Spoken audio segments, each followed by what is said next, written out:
ఒక్కొక్కసారి మీషోలో మనం ప్రోడక్ట్ అప్‌లోడ్ చేస్తున్నప్పుడు షిప్పింగ్ ఛార్జెస్ చాలా ఎక్కువ చూపిస్తున్నాయి కదా! ఈ ప్రాబ్లమ్‌ని మనం ఎలా సాల్వ్ చేసుకోవాలో నేను మీకు ఈ వీడియోలో చూపిస్తాను. ఇక్కడ నేను ఒక శారీ అప్‌లోడ్ చేసి చూపిస్తున్నాను.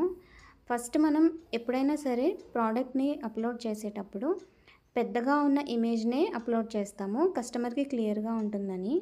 అయితే మీషో మనం అప్‌లోడ్ చేసే ప్రోడక్ట్‌ని ఇమేజ్ సైజ్‌ని బట్టే షిప్పింగ్ ఛార్జెస్ వెయిట్‌ని కాలిక్యులేట్ చేసుకొని షిప్పింగ్ ఛార్జెస్ అనేది ఇంక్లూడ్ చేస్తుంది. అలాంటప్పుడు మనం ఏం చేయాలంటే, ఇప్పుడు సపోజ్ నేను ఇక్కడ శారీ తీసుకున్నాను కాబట్టి, శారీని డిఫరెంట్ సైజెస్‌లో ఫోల్డ్ చేసుకోవాలనమాట. చిన్నగా, పెద్దగా. అలాగా మనం పిక్స్ తీసుకోవాలి. తీసుకొని ఇలా ఎక్కువ చూపించేటప్పుడు చిన్నగా ఉన్న పిక్‌ని అప్‌లోడ్ చేయాలి. తర్వాత పెద్ద పిక్స్ అప్‌లోడ్ చేసుకోవచ్చు. సో, ఇలా చేయడం వల్ల ఏమవుతుందంటే మనకి షిప్పింగ్ ఛార్జెస్ అనేవి తగ్గుతాయి. మీరు చూస్తే ఇక్కడ ఫస్ట్ రూ. 150 ఉన్నది. ఇప్పుడు రూ. 138 రూపీస్‌కొచ్చింది.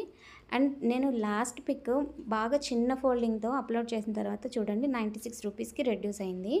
సో, ఇలాగ మీరు మార్చుకుని ప్రోడక్ట్ అప్‌లోడ్ చేసుకొని చూడండి.